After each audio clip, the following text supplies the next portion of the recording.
What up, ladies and gentlemen? Welcome to another episode of the Uncensored podcast. I'm your host, Slate the King, and I'm in here with the Uncensored crew. Big Wine is in the building. What's up, Big Wine? How you feeling? What's up? I'm here. Wow! Just kidding. Hi, how are you? I'm glad to be here today. Did you miss her? Yeah, I miss you. I miss you a lot. Okay, just want to make sure. Yeah, You miss me. You miss me. So make sure you miss her. Did you was on my? I was on your top when you was gone. You were. Little Honey is in the building. What's up, Little Honey? Hi. How you I'm feeling? here. How you feeling, Honey? Good? I'm feeling good. I got cramps, so I'm a little moody. Just saying. If I got cramps, then I ain't pregnant, so listen. Oh, that's a good thing. Not necessarily. We had an applause button. We could click it, but it's all good. Listen. Not necessarily. Listen, don't play. Don't play. Don't play. It's bleeding. Just so that, check that. Listen. Take that pregnancy test today. Stop playing it. No.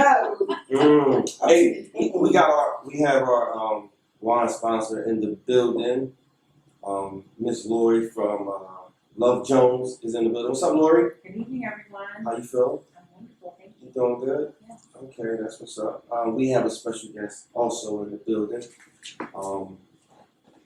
Before I introduce you, I just want to applaud you and I want to commend you for everything that you are doing and everything that you will do for the community. Representative Mr. Joey Harris, Philadelphia State Representative of the 186th District. What's up, bro? What's good? How you feeling, man? Good? Sure. Everything good with you? I'm just trying to. I'm a little nervous. I don't know. Nervous? No. Yo, some real stuff. Like my media dude, he was like, "It's called the Uncensored." I was like, "Oh, no. What's up? I'm good. We gonna be real good today, y'all. Yeah. No, it's cool. Like just you know. Yeah. Listen, We gonna be PG 18. We gonna be PG 18. That's it. That's it. PG 18. Because you can say damn and shit. We can say damn, okay. But before we say anything bad, we'll say earmuffs. And then we can say everything. Let's say earmuffs. We have a little bit of sense. That's like a mother type thing too. That you just said. Earmuffs? Yeah. That's like something. And the kids really be like, I can't hear. That's why wine is really big. Wine is the mother. Okay. Yeah. Call me Mama G. She trying to keep us all in line, So, but again, it is so good to have you. Appreciate you. I really appreciate you even like responding back. It's hard to get people to respond, especially on social media. Like whether it's a guy or a female, and you're like genuinely just trying to hey, what's up? Not trying to holler at anybody, but you are a dope Sound like you're individual. about to have some confessions or something. I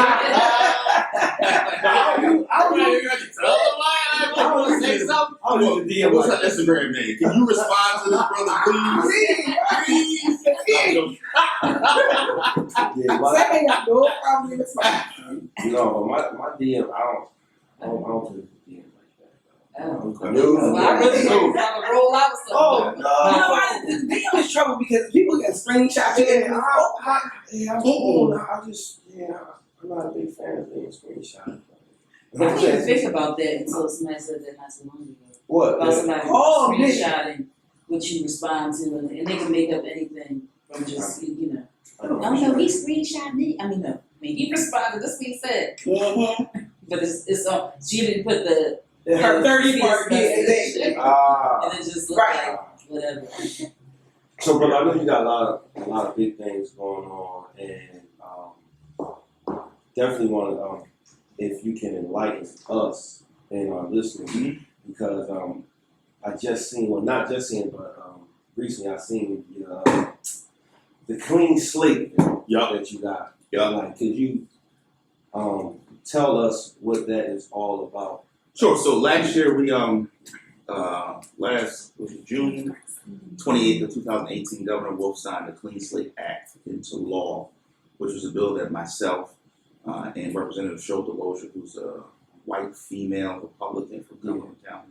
A lot of times people see us together and they don't understand how African American male from South Philly, with a full beard. I had to throw the full beard. Soon Right. Yeah, y'all hear this. Philly. Beard gang. Anyway, how me and Cheryl could get together and work on this, but we did. And she's a great partner in a lot of the things that we're doing with regards to criminal justice reform. So last year, 2018, Governor Wolf signed the Sims Law. What it does is it expands what we've already started. We started in 2016, and it says simply this: those with misdemeanors 2s and 3s that are we call them non-dangerous misdemeanors. After 10 years have elapsed since your last brush with the law, right? M2s and M3s, they can be sealed automatically. Now, that is, that's one portion of it, several parts, but I'll go through it. But that's the part that was the first in the nation. Pennsylvania, when we did this, became the first in the nation to automatically seal criminal records. Typically, the process is you go to court and a judge makes a determination. And the problem with that is that a lot of people don't have the funds or the means to go to court to do those things. So this does it automatically for M2s and M3s. In addition, M1s, there is a process where you can go to court and you can get those sealed off of your record. And summary offenses and crimes that you were not convicted of. A lot of people don't know. Ooh, that's me. A lot of people don't know. You Like talking about that's the some other DUI? personal business. A lot of people don't know. A lot of people don't know that anytime you've been arrested or charged with crime, even if you were not convicted, those things stay on the record as well. So those things, I think, after 3 years, those things are automatically sealed as well. 10 years M2s and M3s automatically. 10 years for M1s, but the M1s you still actually have to go to court for. So that's what Clean Slate does. How exactly would it pop up on there? It would come up, so they do a No, it's background not check, going to be nothing's there. gonna come up. Okay. No, so we passed it in 2018. What just happened recently, 2019, because we wrote into the bill to give a year for the court system to get itself prepared to be able to automatically seal all those records. So June 28th of 19, it went live with the automatic sealing. So between June 28th of 19 and June 28th of 2020, more than 30 million convictions, summaries, non-convictions, more than 30 million of them will be sealed on people's records. That's crazy. No, seriously. That's crazy. So, when I did my FBI clear thing, one time the school called me and was like, hey, your arrest is on here. So I did get convicted for the crime, but the arrest is still on there. So my principal at the time was like, you have to go get it explained off your record. I'm like, now I got paid, even though I paid all these court fees and did all this, now I still have to go get the arrest off my record, even though I didn't, go to everything else. And I did not know that I was supposed to report it to the HR. Like, I was like, oh, I told my principal, like, you knew. But yeah, it's serious. Like, now I have to work because you said 3 years, but I don't want to wait 3 years. So I can't do that. Yeah, no, you could do. I mean, you can go through the expansion process, but under Clean Slate, those things will be sealed. And in addition to the sealing, if those things are sealed when you go and apply for a job, when they ask if you've been convicted, you can say no because those things are sealed, right? And so that means jobs, housing, going to school, all those things will be sealed off your record. So M2s and M3s, is that like what? Disorderly conduct? So some DUIs, disorderly conduct, retail theft, strangulation. Strangulation? Yeah, but it's not. So he can strangle me. Wait, nah, because if he strangles you, really strangles you, it'll be a felony. But Okay. So you mean like if we rumble and I choke? Yeah, that's called strangulation too. The thing about it that a lot of people don't understand is in Pennsylvania, like we're like a knee-jerk reaction state. Like one thing happened and then people try to go overboard with a lot of stuff. So there's a lot of things that have certain names that when you actually look and see what they aren't as bad as the name seems, right? So that's why I got them 3s and 4s, whatever. So this does not cover felonies. I know people always hit me up about, well, I got a felony. This does not cover felonies. We're not there yet. We're going to be working on stuff, fellas. But if you do have a felony, you can go and apply for a pardon. And we've been working with the board of partners. We just got them $250,000 in this last state's budget, which will help them update all of their technology. And the pardon process in Pennsylvania now, thanks to Lieutenant Governor John Fetterman, is all free. It's like you can go and apply for a pardon, and it's free. Now, it's going to take about 2 years, and we're helping them speed that process up, but it's now totally free. So if Clean Slate doesn't work for you, I implore people to go ahead and apply for a pardon. But for millions of people in Pennsylvania, Clean Slate will help them out. That is really great. So did you get into politics because like you felt like you had a voice and you could help people and you like this is something that I want to do? So it was two things. One was our frustration for trying to make changes to the system that I wasn't in position to make changes. So that was one. And then the other thing is like I just have an intimate relationship with my community. Like I'm from South Philly, grew up on 17th and Dickinson. My mom still lived on the same block in the same house that I grew up in. You know what I mean? My homies, live around here. I got family. I still live in South Philly. I live in Grace Ferry now. And, for me, it's like, this is my hood. This is my people. Right. And, I saw a lot of things going on that I wanted to change. So, a lot of times I think people don't understand the difference between, like people always talk about, we need this program. The program is cool. But if you don't change the system, right, when the program goes away, people will still be negatively affected. So for me, running for office and being a part of the legislature is about, being in a position to make systematic change, right? And I personally believe that when you change the system and you make government fair for people, most people will go off and be already on their own. They won't even need any help. They just need you to get out of their way. And a lot of times government gets in the way of people. So for me, it was a frustration with not being in a position to actually affect the change that I wanted to see. And it was my desire to, really not just talk about a lot of the things and a lot of the problems that I saw, but be in a position to do something. So do you feel like, is it like any pressure from you, like, being in a position that you're in and like you said, you're still in the hood? Like, because it's like, sometimes it might be hard to be that person who has some type of, I don't want to say power, but we know like you're in politics, we know you're a representative, and like it's like maybe like certain places you used to go to that you can't go to. Like I see Jordan here. So wait. All right. So here's the real deal. So yes, because people be hating. So certain and that's what I mean. But the truth is, I still do a lot of the things that I used to. Like, there's a neighborhood bar in my district that's 3 for $1 on Thursdays. So if I ain't busy on Thursdays, you might see me at the bar, eating my shrimp and having a drink. I'm glad you mentioned bar, because that's why I met you at the bar. Yeah, so I won't say nothing about that. Look, and tonight I'm gonna probably hang out. But the truth is, that's because I'm not. I ain't doing no crazy stuff, Right. But that's where my folks are, and like I'm in the church, and I go to my church, to different churches in my district, and talk to people. Yeah. You can't really be a representative of the folks if you're not in the spaces, right, that they're in and that they go to. So, and I think the other thing is I've just literally become comfortable with who I am. Like this is me. And the blessing in my district is that a lot of folks have watched me grow up. So they know who I am. Right. Yeah. They know my character. They know, what I'm trying to do as an individual. So, if you have no little event and is at an establishment that sells alcohol,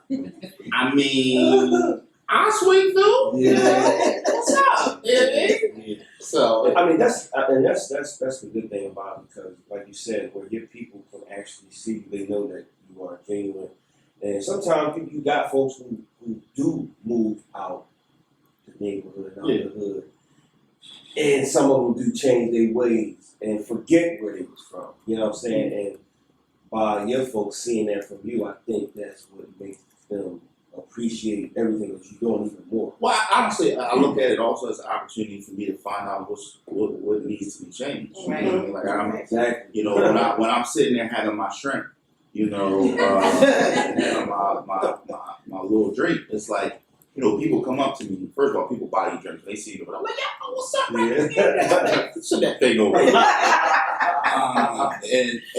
But the truth is, you know, they'll come over and like, look, you know, my son is going through blah blah blah blah blah. You know, my mom is going through this, and this. And it's great because I'm like, all right, well, look, this is what you need to do. And I'm like, sometimes if I can do it right there, I'll pick up the phone, make a phone call, and see what we can do to help those people. Well, look, like I said, I'm just a regular dude from South Philly who, you know, got into politics to actually see how we can affect change. So, nah, I'm not going to change who I am, particularly when who I am is a reflection of the people that put me. That's right. Right. You can't lose touch because once you lose touch, then nobody can believe you. Yes, no doubt. Right. And there's a way to lose to stay in touch with everybody in your community and not be what's wrong with it at the same time. Yeah, like I ain't no drunk and nothing. Like I ain't, you know what I mean? You ain't out on the corner hustling. Nah, I ain't Like, on the But I'm out here. yeah, but on a Saturday, you know, if you know some of my homies, I might chill out, sit on the step, and like, yo, what's up? But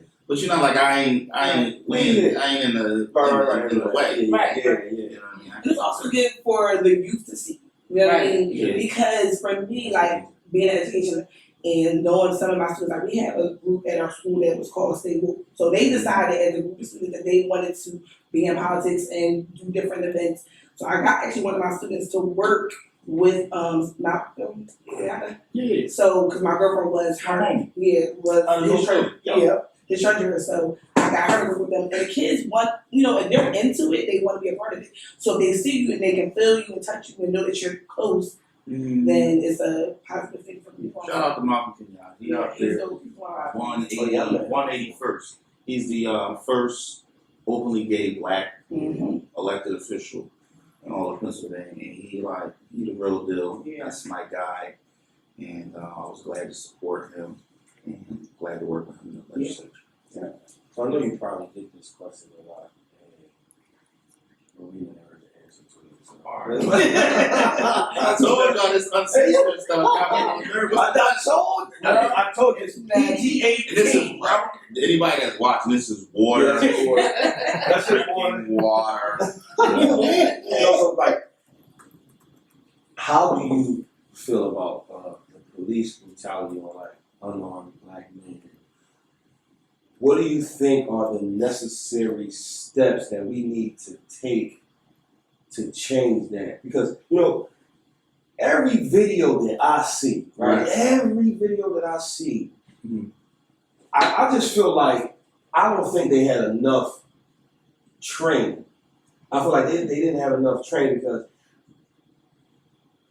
how are you afraid of someone with their hands like this? So the first thing is I agree that there's a need for training, but stuff like that isn't about training. Stuff like that is about who you are as a person. And, I mean, the truth is you cannot police people who you don't value or see their humanity, right? So, like for example, in Philadelphia, we had the situation where they found all of these cops that were on Facebook. Yes, I saw it. Wow. All of these derogatory statements, and for me, that's a huge problem. No, were they all white or black? Was mixed? Yep, it was all my skin folk gave my kinfolk, and folks need to be clear on that too. Right. But I've been stopped in the past, and it'd be the brother or sister that be going over. Drawn, right? Heavy. So I'm like, yo, like, shut up. You know, it was just before I was in office. You don't got the powers now. But you know what though? Let me be clear though. I have State rep right here. I have a state car. I got state tag. Let me be clear. When I'm not in my state car, when I'm one of my homies and they in their car, it's still real. Yeah. You know what I mean? It's still real, and so I still get it. So for me, it's not training is important. That's one thing. But the thing is, it's really about a person's humanity, and I think that we as a people have to understand that and start to hold people accountable from an HR perspective when they're hiring folks, number one.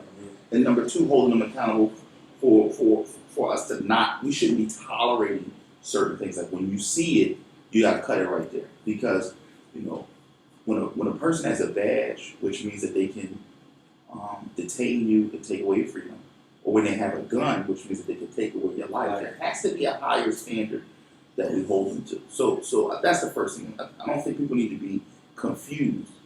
Folks are acting certain ways because they don't believe that you're a person. They don't value your life. They don't value you.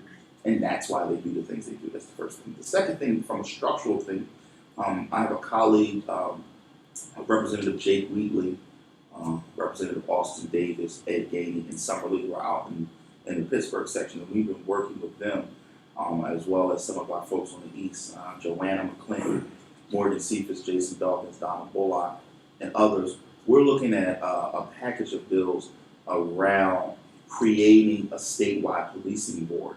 So in Pennsylvania, we have 30 different licensing boards and agencies. So if you want to be a nurse, you go to school, you get your degree, but you still got to get licensed in Pennsylvania. A doctor, a hair braider, real estate agent, massage therapist, all that. You have to get licensed, right? But in Pennsylvania, there's no license of that sense for policing. So what we want to do is create a police licensing board where if you want to be a cop in Pennsylvania, you have to get a license in order to do that. And here's why it's important.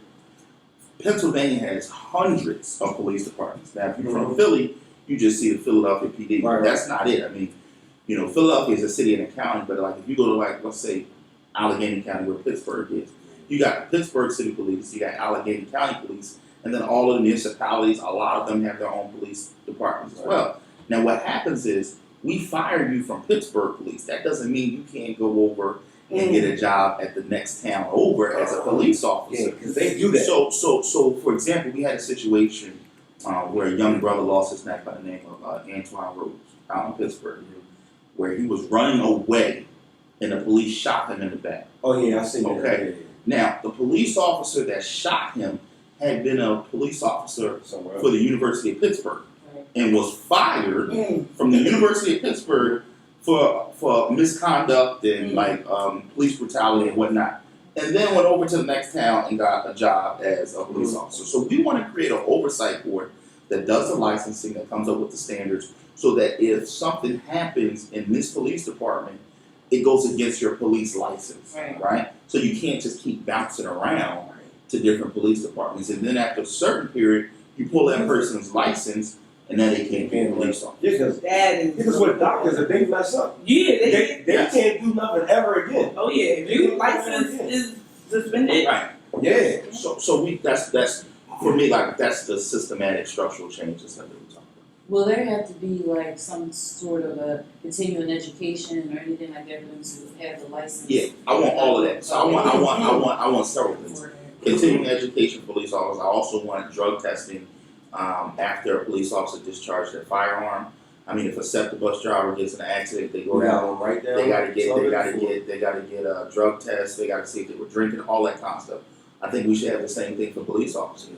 And here's the thing: I want to know about steroids, all that kind of stuff, because it changes your demeanor. Wow. Also, I think there has to be continuing mental health services for police officers. When you get on, but that's it. And the thing about it is, we got a lot of people out there that are police officers that are doing their job every single day, and they see some of the craziest things on earth. And if they're not going to a psychologist to talk it out, you know what I mean? Like that will mess you up. Yeah. And not only that, like suppose you work for homicide for 5 years, like that kind of stuff can desensitize you if you're not with someone and you're not talking about it. So it's not about just being punitive, like we need to do this to the police, but it's also we need to care about our officers and be supportive of them, so that we have a better relationship with police, and so that people can rebuild their trust in our police departments. Yeah, that's dope. Really good. All right, y'all. So look, we're gonna take a quick break.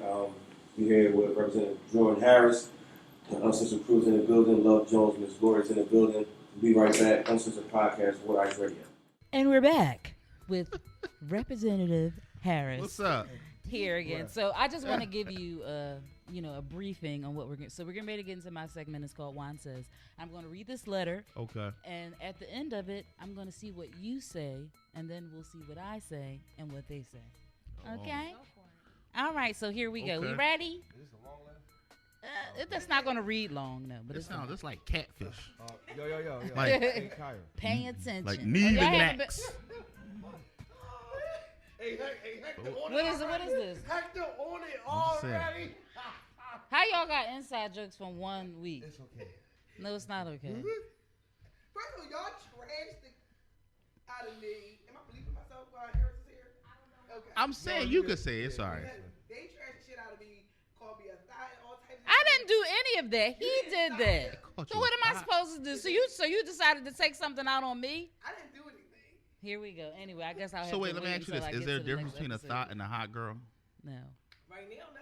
Because I'm concerned. Like I'm seeing these posts, and I don't know the difference. Winning, that's for winning too. That's Listen, definitely winning. I don't know. I think thoughts are I'm probably. not a hot girl. I think I'm thoughts are probably like the Section 8 it's shit right type. there. With Yo, And- oh, Yeah. Classified.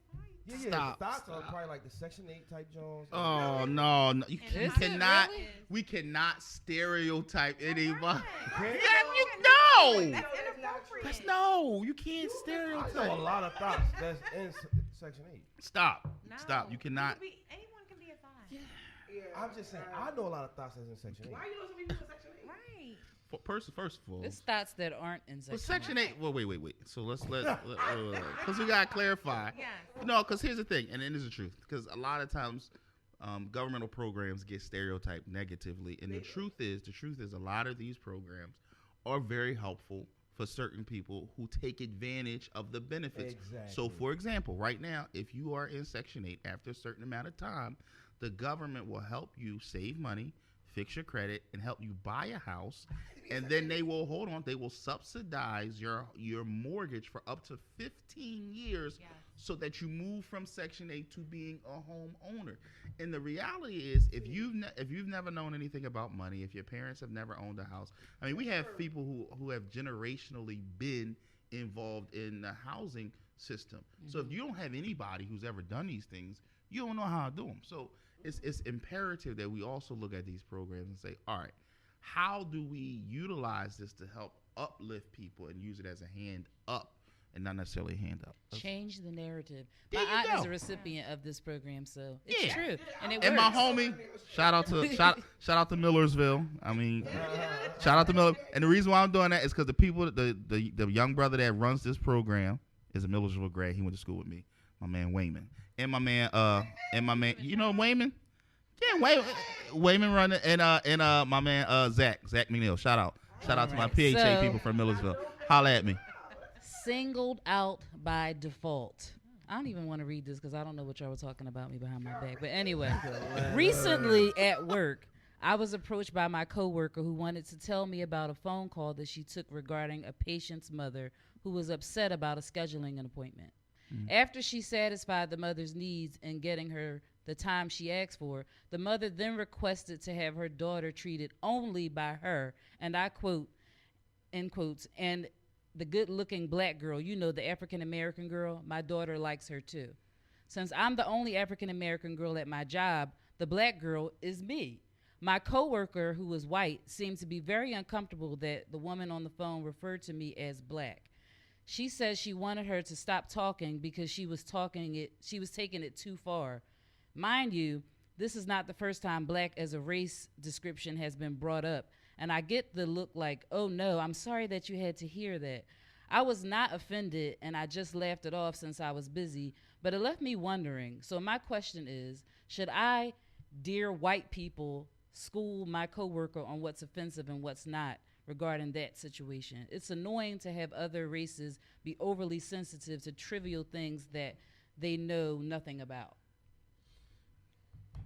So I'm supposed to answer that? Yeah. The question is, What? the period.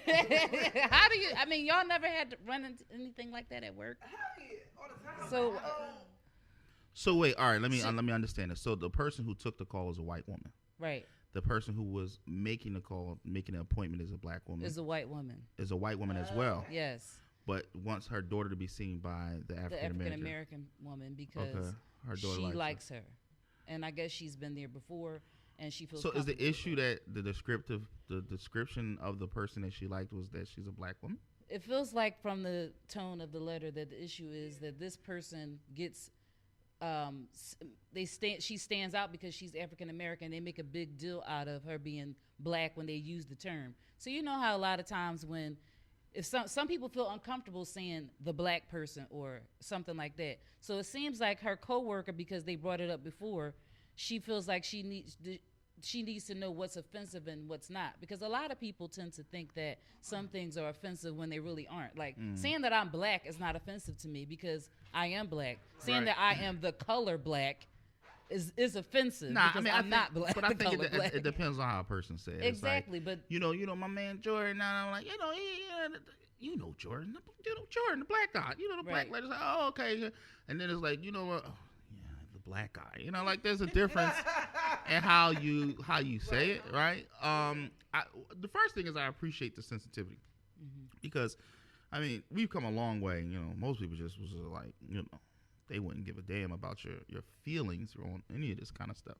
So I appreciate that. What I would say is they probably need to, and I don't know, it's at work, so you don't necessarily need to, but whoever this person is, they probably haven't interacted with a lot of black people to feel comfortable enough to have real conversations and real dialogue. Because for me, this seems like we just on edge for no reason, probably because that person probably lives in a segregated neighborhood. That person's probably never hanging out with a person that's different than them. So I don't necessarily think you have to go to them and be like, hey, I'm offended, or hey, I mean, just I don't know. I think sometimes we get too hung up on the stuff. That doesn't seem to be derogatory to me. That doesn't seem to be belittling to me. I think it's a person who's maybe oversensitive or hypersensitive, hyper cautious. And I would much rather somebody being hyper cautious than being loose with their mouth, and then I'm going to have a problem with you. That's just my thought. Absolutely. Thank you, Mr. Harris. Sure. I would have to piggyback. I would prefer someone being overly cautious, but I don't see an issue with it. I feel like we've gone through so much, just with history itself, that you should be cautious with what you say, and there should be some type of, I don't know, some protocol put in place. Like, hey, don't say black that way. Don't use that tone, But that's just my opinion. I just feel like for her particular letter that you don't need to educate the young lady. Let her stay the way that she is. Mm-hmm. Let her continue to be as cautious as she is and think before she speaks, because if you give her a level of comfortability, then when she's not in this particular space or at the workplace, then she may feel as though she can pretty much exemplify that somewhere else, and that's not going to be okay necessarily with a different group of people, because if she comes here and says, yeah, you're black, we're going to have some problems, So I feel like there's no education that needs to be said. Just take it, as a notch on the shoulder and know that those measures are there, but don't educate her. Let her continue to be that way.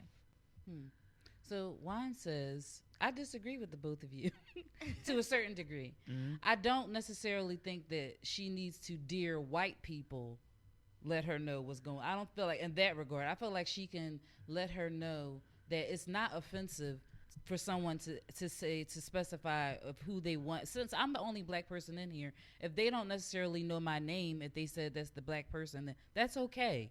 I feel like she could say that, but I don't feel like she needs to like go in on her like, listen, whatever. So that's the dear white people response. So I do think that sometimes white people can, if they don't seem to know, because this is the only time that she did this to her or made her feel uncomfortable about somebody saying black or African American. So she could probably in some way let her know that it's not offensive to use it that way, because you should kind of sort of know that to describe someone, as long as you're not using derogatory terms, should be okay. Did she say in the letter that she said it a certain type of way? Yeah, she said that she wanted the lady on the phone to stop because she was offended that she was calling her black and the African American girl in the office. Well, I think the real question is we need to have a conversation with the HR department to find out why she's the only black person. What I'm thinking about, I'm like, well, if I can say the black girl and that's descriptive enough, like I got a problem with her being the only black person that works there. Like, get the phone. The black. Shaniqua. The only one. Like, what's up with that? That's the question. I want to know where you work at, and we gonna call y'all HR department and find out why you the only black person working at that job. true. That's the real question. So, I feel like I work with a lot of white people, and some of them get offensive for things. I'm like, girl, it is not that deep, but I don't really go into a whole speech about it. But I agree, like you can't let people get too comfortable with you because, like, I like hang with my white friends, so we would go to the Poconos together. We've been to Lake House, but they've never crossed the line with me to make me feel like they would try. But that's not about that. See, I disagree because that's not about comfort. That's about a respect. Yeah. You can be. I want you to be as comfortable as possible. But That being comfortable with me don't mean that you think you can call me the N word. No, Right, but That's with- not comfort. No, but, There's no, a but difference. With, There's a certain, respect. With certain white people, You can't- they do get comfortable. Like, And they think like but when we go to concerts and Meek and Jeezy rapping, and they get to that N word, But they see, think that's- since but- I'm at a Jeezy but that's concert, not- I can say nigga. And I guess what I'm saying to you is that's not comfort. That's not comfort. that means they It's not about disrespect comfort. them. It's about respect. Because I don't care. Listen, if I'm out, Right, well, you shouldn't be saying nigga if you with me or without me. right. Facts. Listen. I have some brothers and sisters who are Jewish, and we hang out. We chill. Like these is my homies, right? But I'm not going to use a Jewish derogatory term towards them. Yeah. I don't care how comfortable we are because I understand the pain that comes with using that term towards them. So for me, it's about respect. I'm totally comfortable with them, but I'm not going to go there because I have a respect for them. So Right. for me, it's, be comfortable. That ain't got nothing to do with it. But there's a certain level of respect where I don't care who you are. You know that you ain't calling me, Right. the N word. But Especially not Nigger. But a lot Right. of white people really, a lot of white people Problem. do. Whoa. They're like, oh my God, that person said that. I'm like, damn. So white people sometimes feel like they have to Yeah. Police. protect you. They gotta It's like, step I up. gotta be the white. Yeah. And you sometimes I'm like, girl, I wasn't even thinking about it like that. But they are offended when people say stuff that we're not offended to, and we can't determine like they don't know. You know what I mean? So I don't think that's something I need to educate them on. If she wants to be like, oh my God, can she say that? I'm like, girl, like relax. but that's education right there. Yeah. But I'm That's not what I gonna- mean by, I'm not like, gonna do it's their not that right. deep. I'm not. But I also think it's okay to feel like that because you are at least recognizing Exactly. that things are not okay. But I do feel like there's me working in the school district. There's a lot of them that do all that, and then behind closed doors, they're not. So don't act fake. I want you to be like, if this is what you do, this is what you do. Don't do it when you're around me, and then you get caught acting, funny acting out somewhere. Moral of the story is hire more black people. Yeah. Listen, I ain't Bottom even, line. not all the time. That's Let me the be bottom clear, line. All black people don't do their job either, and I have to say that because But they wait, was like, whoa. What that got to do with hiring more black people? Whoa. I don't want to hire my thing about when people say hire more black people, Yeah. hire qualified black people. So don't just be hiring anybody. Well, I I get guess what you're for saying. me, whenever I talk about hiring anybody, I talk about hiring a qualified person. But no, So sometimes like I think this, people like just that's wanna- But you just that's the standard for me. All qualified. Yeah. Yeah. So like, but if you in an environment where there's only one black person, for me that's a problem. Yeah, Yeah. that's definitely a problem. That's Yeah. the issue, and I think we should be at, and not just I would have said that if it was one Hispanic in there. Mhm. Nah, like we become better because of the diversity of our workforce, the Oh, for diversity of our sure. friends, all that kind of stuff. It helps us all. It helps us with this kind of situation Mm-hmm. because when I'm hanging out, spending time, I'm learning different. Like for example, I go to a Seder every year. Any of y'all ever been to a Seder? No, I heard. What is this? I don't So a Seder is the Passover dinner, Yeah. right? Yeah. So I ain't never been. The first time I went, I was excited. I went out and got some kosher wine. I was calling all of my Jewish homies like, yo, what I'm supposed to do. You know what I mean? What I'm supposed to bring. And they was like, oh, get some kosher wine. So I'm in the wine and spirits. I had to get past the Henny, past the Ciroc, and find the kosher wine. You know what I mean? And I did that, and I found the kosher wine, and I went to the Seder, and it was dope. It was long. Like, I wish I would have known because I ain't eating before I go. So after like 2 hours, I'm sitting there starving. But it was a good cultural experience for me, They didn't feed right? y'all there? Yeah, they do, but it's But like after- it's like the story of the Passover, right? Oh, I and they got go you. through all of the parts, and they do different things to remind you of what happened and whatnot. And it's dope. If you've never been, you got some Jewish homies, like go Yeah. to experience it, right? They eat Like first. Yeah, because you won't be there for a minute. But like, I enjoy things like that because it gives me a different. Like, I grew up black in a black church. Like, I know what we do, right? Yeah. But I don't necessarily know what other people do. Like, I'm a Christian, right? But I go to the masjid. You know why? 'Cause I got a lot of homies that's Muslim. I want to know what y'all do. You know what I mean? I fasted one day for Ramadan before with one of my Muslim homies just to see how it feels to do it. I couldn't do it. Like, no food, no water, word. All day till the sun go down. Exactly, and it's harder now as the years pass. But when you do those type of things, it gives you an understanding of somebody else's culture, and I think it helps you with situations like this. Yeah. All right, y'all. So with that being said, we are going to take another break, and when we come back, you gonna be ready for your Love Me Down.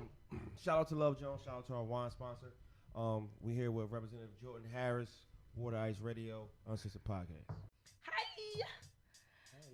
Guys, it's my segment, and we're here. Love Me Down segment. So don't be scared, okay? I'm just looking. I'm like, you I can be don't know what's. Yo, how often you get your eyebrows done? Cause them Jones is I like. did them this morning. That's like, They are wow. Oh, thank you. Like my eyebrows. Yeah, like that's like a art. That's like a. It's a skill. It is a skill. It is. Yeah, like it is. that's. I'm a painter. I'm basically a painter. I'm painting on my face. They look Okay, good. 'cause yeah. Heart, that's my face. I keep didn't asking for do the a- tutorial, That but was she a won't. Paul. It was the painter. So we gonna go ahead. That was a plausible moment for you. For you, maybe if you said it. Well, I don't know why I said it. Yeah. I don't know why I said it to you, but Kyra Maybe. got I'm being good. Can you let me say? I'm sorry. Please explain. No, That's no, We been talking about no. Y'all can do that on the next show. Okay. That gonna do Next that. one. All right. Right Get me there. in trouble. No.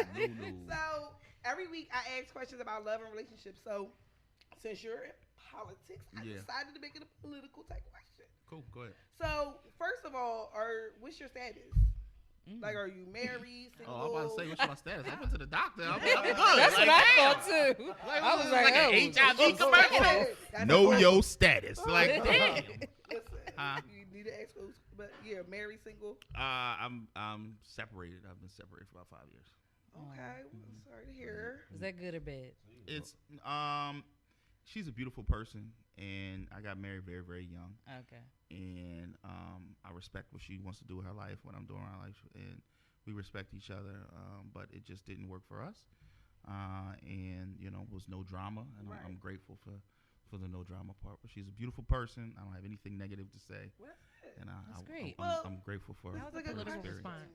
Huh? That was a political response. very No, political. it's not. It what? The whole time he was talking, Yeah, I was I would like- say decoded. Yes. His phone. No. Decoded. So Let's decode it. no.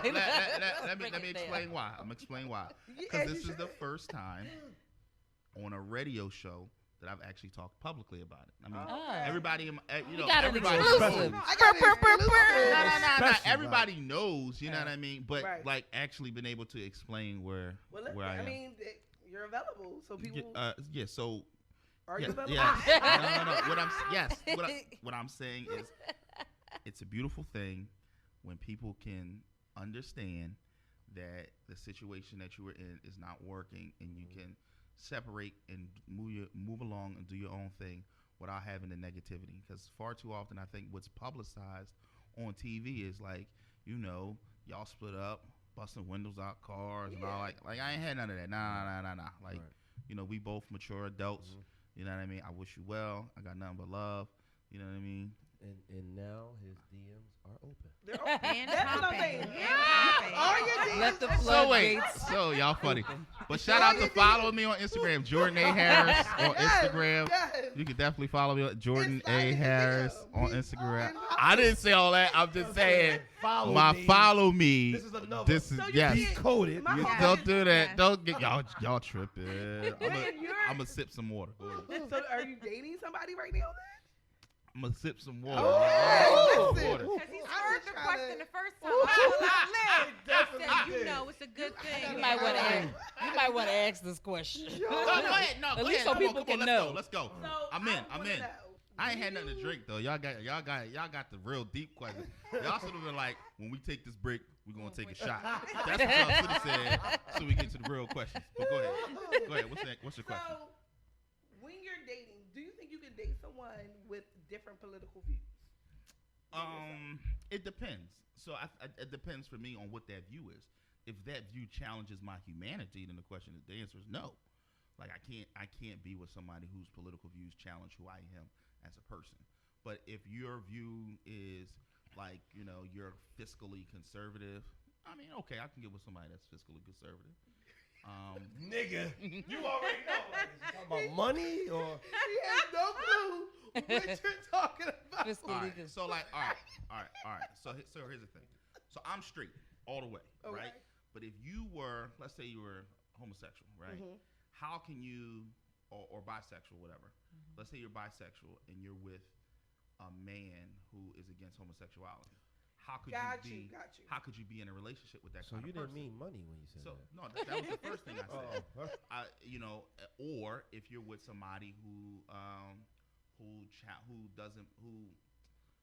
is a supremacist and doesn't believe that black people should have this, should have that, because that being a part of their political ideology. That's a person whose views challenges my humanity as a person, right? So I could not be with somebody whose views challenge me and my humanity. But with that being said, if you have different political views that don't challenge me, like you just think that we should, be fiscally conservative, meaning we should cut back government spending, small government, stuff like that. I mean, I could entertain it. That's different than what I think. But I could entertain it because what you believe doesn't challenge me, who I am as a person at the core. That's how I would square it. I would much rather somebody who, believes everything I believe. But then the other thing is, the reason why I say this, because sometimes I think you become better when somebody challenges how you think, because it makes you think of things that you may not have thought of. A lot of times we hang around people who are like 100% just like how we are, and it's like talking into an echo chamber, and we never get an opportunity to share our views and have our views challenged. And like, for example, in my office, my chief of staff, he and we agree on a lot of things, but there are certain things that he challenges me on. I'm a better legislator because I get to get challenged, and that challenging helps me strengthen what I think, and how I feel. And I think if you're going to be in a relationship with somebody, not just from political views, but just life views, how to raise children, all of those kind of things, I think you learn and you grow from being in a relationship with somebody who can challenge those views, and not in a negative way, but challenge them so that you can both grow and become better people. I agree. That's what I was saying. Yes. That was Nothing great. like that. That was a good answer. I mean, it is a good answer.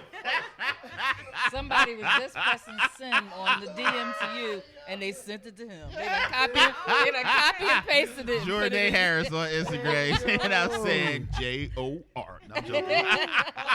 So do you think it's hard?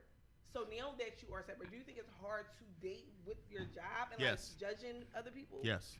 Do you have like, so women, can they do certain things like, oh no, you can't do this? Like, does she have to have a certain standard?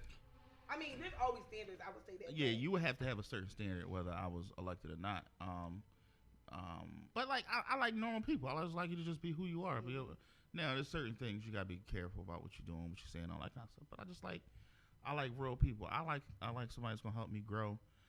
It's gonna help me better myself. It's gonna help me, become a better person. Right. I like partnerships. Where I'm strong, you're weak. Where you're weak, I'm strong. Like I actually still believe in that kind of stuff. So like that's more important to me. But you're a busy guy.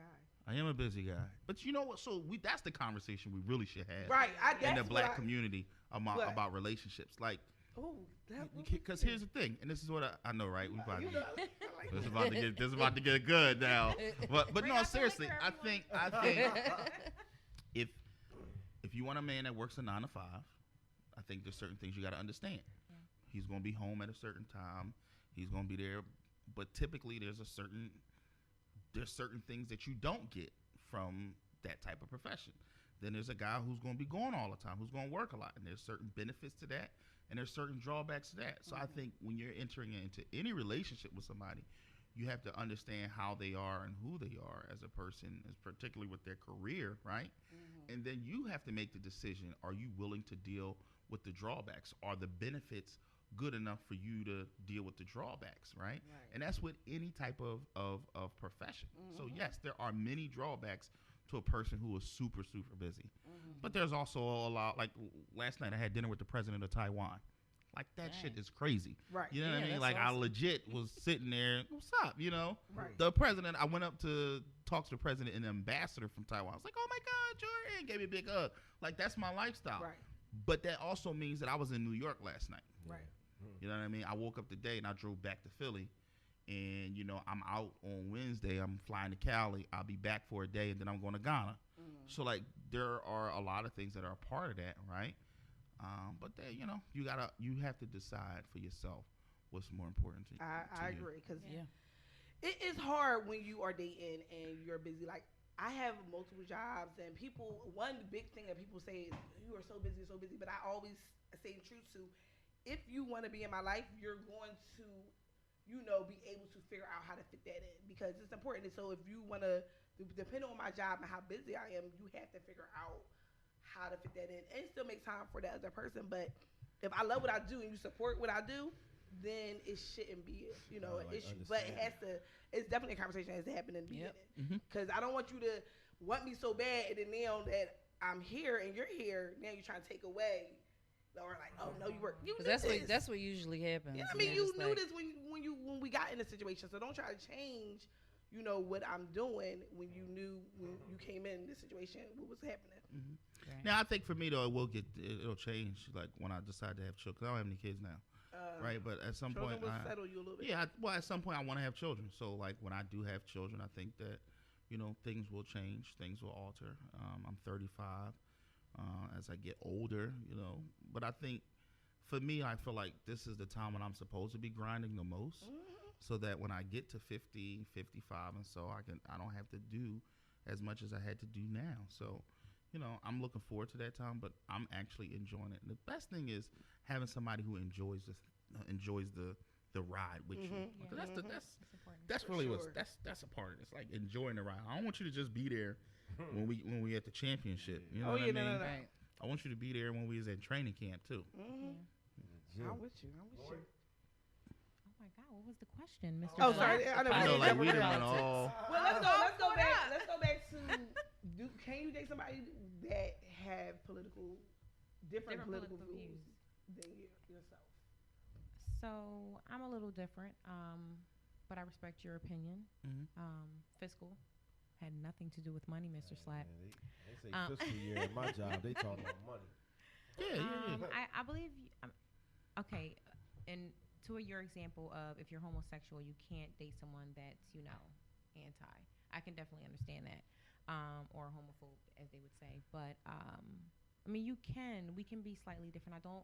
I believe that when you are dating, it's important to ask those questions in the beginning, because we don't want to get to months, 7 or year 2, and you're like, oh, I didn't know, you were a homophobe. Oh, wow. By the way, my whole entire family is X, Y, and Z. So that's something that you definitely want to speak about. But I mean, I can, as long as it doesn't affect myself and my children. You know what I mean? And my views. I mean, I do believe in respecting people and their views, and being able to have that open mind where you're like, you know what, I respect what you stand for. I admire how you're so passionate about whatever it is that you're passionate about. So I can date someone from a different political point of view. So yes, the answer is yes. I could, as long as they do. We share the same core values. As long as we share those things, and things that would change. Like Representative Harris said,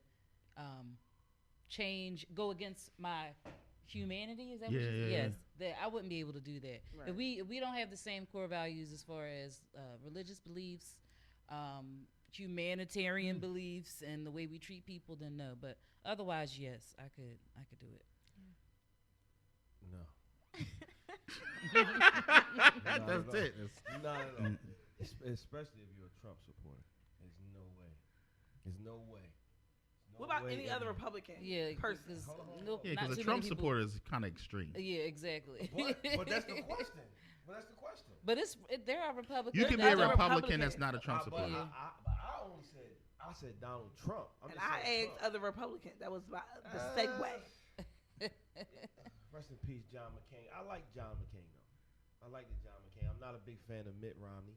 Oh no. I'm definitely not a big fan of him. And I forgot that. What was that white lady name that was running for president? Sarah Palin. Sarah. Yeah, definitely not her neither. No. I don't think those type of people represent or would respect where I come from, or how I grew up and stuff like that. Like we have conversations about, or I have conversations with my little cousin, and he in the army and stuff like that, and he married a white girl, and I'm like, I don't have a problem with it. I'm like, dang, can she cook some fried chicken, nigga? Like, so you don't get fried chicken? you know what I'm saying? Like, I don't make fried chicken. well, you not all the way black. That's so disrespectful. Whoa. Because you don't like Both Martin. You don't even like No, Martin. no. You don't I even like Martin. I like Friends more. And I have a partner Yes. here today. And I don't eat fried chicken either. Wait. You don't eat it or you don't. I don't You like Friends it, more I than don't Martin? Martin. Yes. So this is what I say. If Yes. Friends is on and Martin is on, I might go to Friends first. You. Might. I'm We're probably- going to friends. Yeah, We're going to friends. So this is why I said. Okay, that. yeah, This is why, like, I'm watching Martin. I'm we- sorry. I mean, I just Thursday think night was lit. Martin, Living No. Single, New Yes. York Undercover. Boom. Exactly. Friends, That's what it was. Will and Grace. Will and Grace. Yeah, Will and Grace was the Will and bomb. Grace was Over funny. Martin and Living Single? I mean, I don't know if I would. That's choose I don't it. know. When I was You in want- Jamaica, Friends episode was on, I was in there crying, laughing. The episode was so funny. so good. I was like, oh my God, it's so funny. Wow. 1 to 10. Wow. Never gets old. So whoever loves me have to be comfortable with me loving Friends. There are Democratic people or whatever. You may be the same, have the same political, what is it called? Affiliation, but don't have the same beliefs. Oh, yeah. True. So Absolutely. it's people who are Democrats that believe in some real, like close to Donald Trump people, but they just don't want to build a wall. you have conservative Yeah. Democrats, absolutely. Mm. Yeah. But that's why, and I got for me, I guess that's why I said I didn't say I never talked about Democrat or Republican. Right. I talked about a person challenging my humanity. Right. You know what I mean? You could be a libertarian and challenge my humanity. Yeah, you can. So for me, that's because for me, your political beliefs also talk about who you are as a human being, Exactly. as a person, right? That's how I look at it, right? Yeah. Your political beliefs talk about who you are as a person. So if you're talking about being in a relationship, having children, all of these kind of things, that's going to be a part of my family, a part of my children, a part of their upbringing. So like I take that seriously. Do you believe we need to cut spending? Okay, that's cool. I can get with that. Do you believe we need to cut spending? And by cutting spending, we're cutting programs to public education, higher educate. Well, see, that's different. You know what I mean? That's challenging my humanity. Right. Because I went to public school. I went to a public university. And the only reason why I was able to go to a public university is because of the affordability of it. So those are the kind of things that I mean when I'm talking about it. And that could be, another Democrat within the party who just may be too conservative to me. So it's about where they are You know what also with their happens issues. too? It's not a lot of education around politics, period. As you grow up, like, oh, your parents voted, but no one really tells you why you're a Democrat. Right. Nobody Right. told, my roommate in college was a Republican. And I'm like, she's so dope. I love her. And then I'm like, oh, she's a Republican, but I still love her. Like, but you know what I mean? Because it was her views did not, and she never did anything that made It's me just she feel- liked who she liked. Or she was raised as a Republican, so this is what she knew. Right. Most people register for the political party of the family they grew up in. Yeah. So if you grew up in a Democratic family, typically you You're register gonna be a Democrat. Same thing with Republicans. I think, but what I truly believe politically is that most people are in the middle, right? Most people are not on the right wing or the left wing side of politics. Most people are in the middle, and for me, it's a lot of stuff is issue based and not necessarily party based. Like, where are you on this particular issue, right? And I think that's how most people look at it. And sadly, our politics have become so polarizing, where it's like, if you're a Democrat, Republican is like a a bad term. Right. You know, it's like cussing at somebody, and if you're a Republican, calling them a Democrat is cussing at them. Yeah. When at the end of the day, most of us agree with most of the same things. We want Mm-hmm. good schools, clean streets, safe streets, and you know we want to be able to just live out our dreams as human beings and not have people stand in the way of us doing that for any nefarious reasons. So I think that's where most people are. True. Right. All right, y'all, we're gonna take another break, and we're gonna come back with the lovable asshole of the week. Shout out to our sponsor. Shout out to our sponsor, Miss Lori Love Jones, Jordan Harris in the building. I'm here. Water Ice Radio, Uncensored Podcast. We'll be right back. And we're back, ladies and gentlemen. Welcome to the Uncensored Podcast, and this episode of the lovable asshole of the week. It's kind of like something what we talked about earlier. I really want to go in on this guy, but I can't. His name is Zachary Webster. Zachary Webster was a Jackson County, Florida police officer, and he had over 200. He got over 200 people locked up, and all of his body camera, everybody who got locked up was caught with methamphetamine. He planted it on all of them. He planted it on every last one of them individuals. One guy he planted it on, locked him up, and he lost custody of his son. And they did a year-long investigation, and he is locked up now. Thank God he's locked up, and they holding him without bail. Thank God for that too. But Zachary Webster, you are the Uncensored Podcast lovable asshole of the week. You are a crumb bum, a piece of shit, and I hope that you meet the Candy Man in your cell. Give him some Candyman fruit cocktail. Stop. You never been to jail, so you Candy Man. Yeah, look it up. I don't want to know. I'm gonna just let that ride. I don't know what it is, and I don't want to. I would never want to. That Why sounds you don't know scary what to that me. is? Tastes like candy. If I feel like if I If ask he in more jail, questions, if he's in jail and another nigga his name is the Candy Man. Okay, What okay, kind of all candy right. is he getting? Oh, what kind of candy is he taking? Oh my god. Woo! Okay. Commissary. so Let's just- I don't condone any Bend type over, of rape nigga. or any. That's what he's whoa, saying. whoa. I don't condone any type of rape or any of that. I'm all Oh about. no, we don't condone I'm it. about Kriya. but, Ain't that what's you know, called? who- Kriya. Crown. Yeah. No. It's jail, man. That shit gonna happen. What the, Yeah, but you know what? I would That's be. what's gonna I would be in favor of looking at more conjugal visits in penitentiaries. Me too. Oh, so that they wouldn't result to rape. Absolutely. Well, because the thing about it, again, it's about humanity for me. Like, even if a person's committed a crime, there's still a certain level of humanity that a person should have, right? And But would it depend on the crime? And well, I think so. I think there could be. Listen, there's some nuances to it, but putting a man or a woman in a cell and thinking that they're not going to have needs, desires, and urges is false. Listen, if you put two dogs, a male dog and a female dog, together and leave them alone for an hour, sooner or later something gonna happen because it's a part of human nature. Yep. So why is it that we think it's okay to lock people up for 5, 10, 15, 20 years and think that they're not gonna have some type of urges, and then you wonder why certain things happen in prison cells? Like it's human nature. Like we can't. Prison has to be about. It has to be about rehabilitation and not retaliation, and we can't send people away and treat them certain ways just because we don't like them. Because that's a lot of times where our laws are about. It's not about right and wrong. It's about who we don't like at the moment, right? So I don't know. So I mean, stuff like that. Stuff like that happens because we're not having conversations about what the humanity of that person looks like, even though they're. And here's the thing. People say, well, it's supposed to be jail. Well, yeah, the fact that I can't go home at night to my family, that's jail. The fact that I can't go and come as I please, that's jail.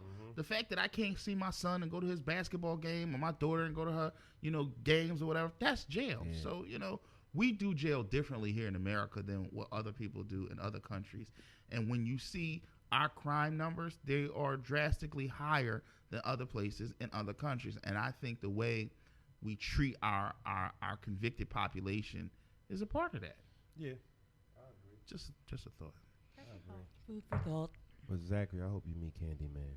Alright, okay. Why are you so agitated? Go to your topic. He gave a good answer, you didn't mess it up. Damn, Kyra. Number 12 of the week. So my question to you is this, because this is something that I want to be in a position to change if it doesn't already happen by the time I get into position to change it. Like, why is it so many stop and goes and Chinese stores on every corner, right, in the hood? Like, who actually benefits from that? Because I know somebody is benefiting from it, because every time you turn around, you got a new beer distributor opening, and it's always opening in an area where it's high crime and stuff like that, where you go out on the main line, you can't get you know where you get your liquor from? Super Walmart. You know what I'm saying? So like, who benefits from that, and what steps can we take to change that? Because I feel like if we didn't have that many stop and goes, and we had different type of community centers and maybe boxing gyms and more like I wouldn't even say libraries, but places where people can go and learn different stuff, like how to use a computer. You know what I'm saying? Like stuff like that. Like, how can we get to the point to change that? So the first thing is, I won't disparage, a certain population, because disparage a certain population because they own stores in certain neighborhoods. I'm not gonna do that. But what I will say is, I mean, we passed legislation in, I think it was 2017, around stop and goes. Stop and goes are they're able to function because they have a restaurant license. So in Pennsylvania, there's certain different licenses. The one license that is a restaurant license allows you to be able to sell food, and because you sell food, you can sell alcohol as well. So that's like Applebee's, Fridays, all those places have restaurant licenses. In order to have a restaurant license, you have to have a certain amount of square feet. You have to sell food. You have to have a certain amount of seats and all that kind of stuff. A lot of these, what we call stop and goes, are not following that law. So we strengthened that law, and we gave the city of Philadelphia the authority to actually cite them and a lot of different things so that we could crack down on them. Because what they're doing is, they're selling oodles and noodles and calling that food. Right. You know what I mean? They don't have the 30 seats because you're required to have 30 seats. They don't have the 30, or they'll have 30 chairs and they'll be stacked up in a corner somewhere, right? I did see that. Yeah. So that's how they're getting skirting the law. So That's something. right. So we've strengthened the law to try to crack down on those. But the heart of your question is, why are they in certain neighborhoods? I mean, I think it's social economics. I think it comes down to money. And I mean, most people aren't going in there and buying, 1942. Nah. They going in there and they getting Mad Dog 2020. 211s. Yeah. Still right. reserve. Telesport, Oh, you can't even get that. That Telesport, you got to go to the liquor store. Yeah. Well, Sometimes. some of these places you can buy They have shots. to stop and go? Yeah, you The can buy stop shots. and go. of that kind of Shots. stuff. Yeah, the stop and Absolutely. go at the corner where I Yes. live at, you can buy shots. Yes. And Wow. they sell little bottles of wine. Like, Yes, because they're a restaurant, so that's why I they're didn't know able you to could do buy that, shots. because it has a restaurant license. So we have put some stuff in place. It's still an issue. And we still want to. Chinese stores don't be having no heat in the winter time. But again, let's not even say Chinese store as much as it is some of our neighborhood corner stores, and I think a lot of that too. A lot of that has to do with the economical piece to it. I mean, a lot of these places where you see a lot of stop and goes, a lot of these corner stores, you don't typically see supermarkets either. You know what I mean? So it's like, it's not, you know what I mean? If you look at those neighborhoods, that's what it is. So I think that a lot of it has to come down to us strengthening the law, has to come down to us training those proprietors on what they can do and what they can't do.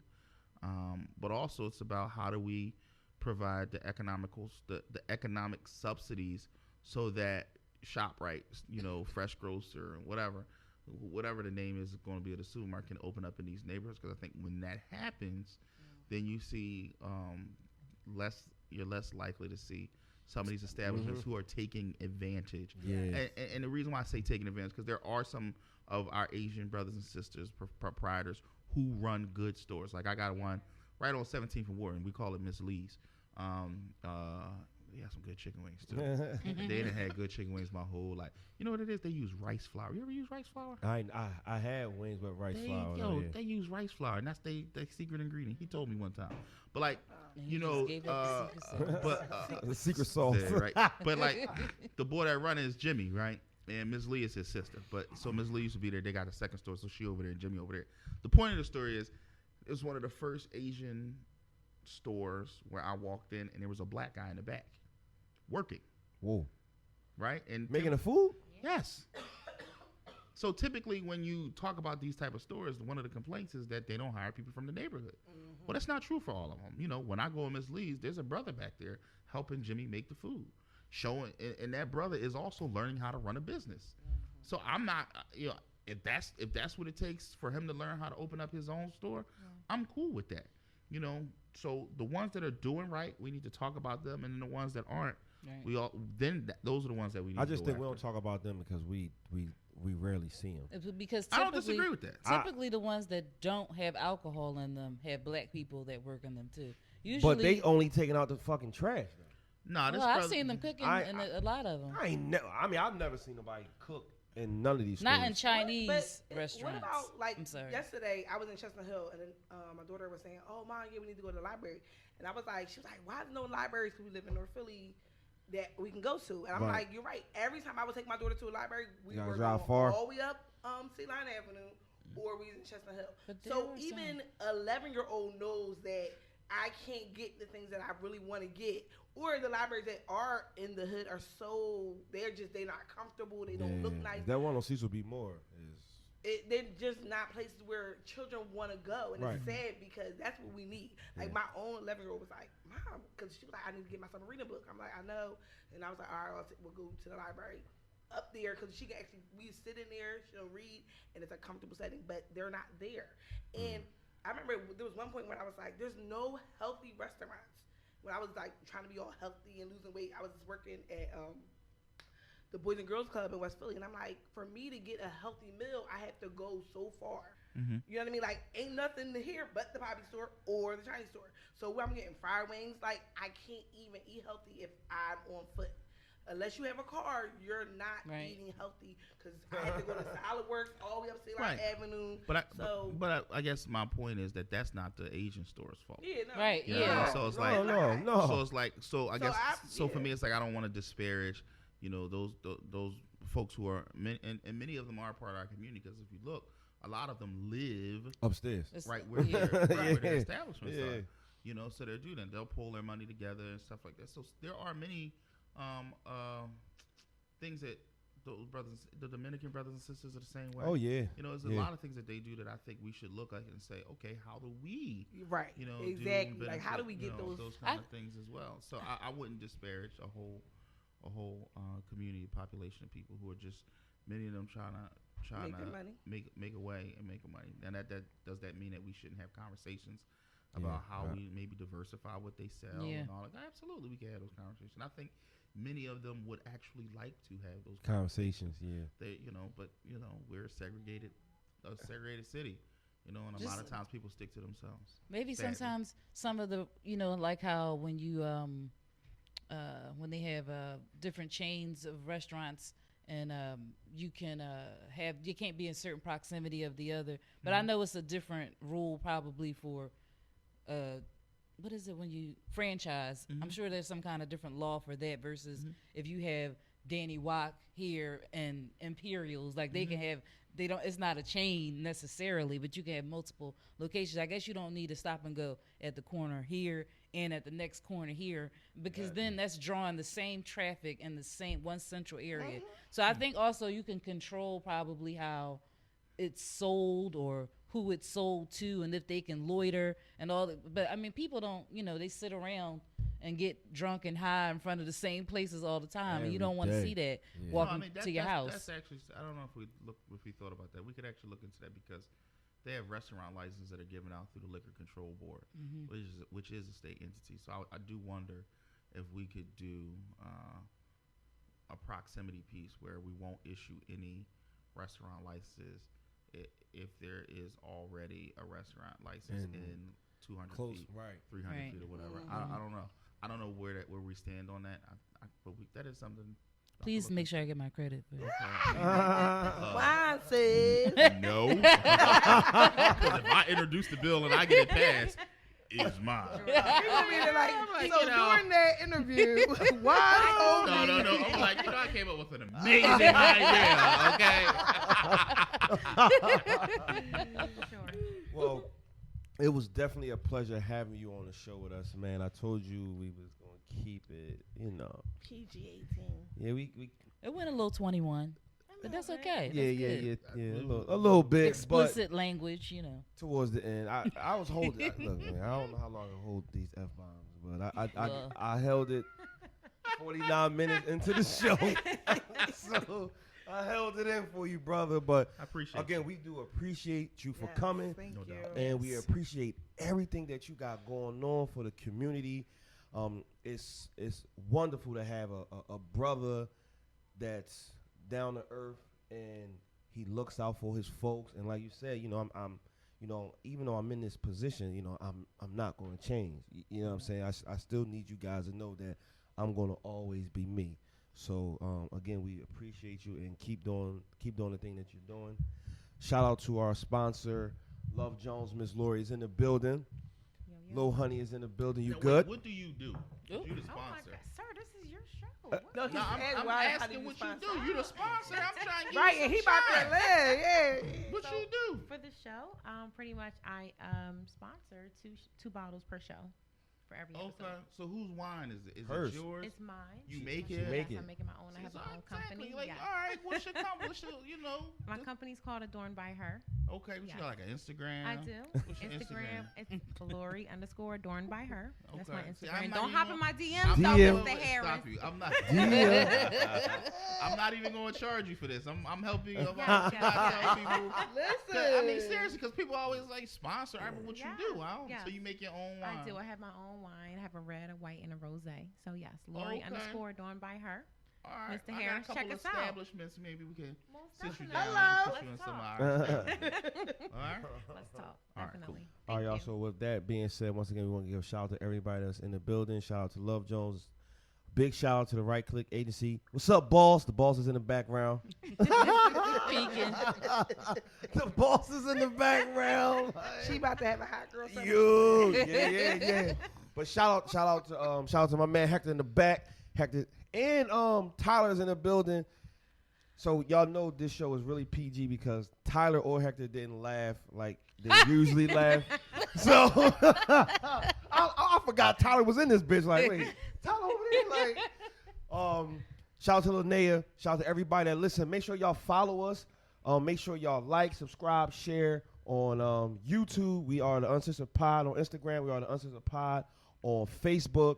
Tell a friend to tell a friend. And we are out of here. Water Ice Radio, Uncensored Podcast. I'm Slap Rock the King. We're gone.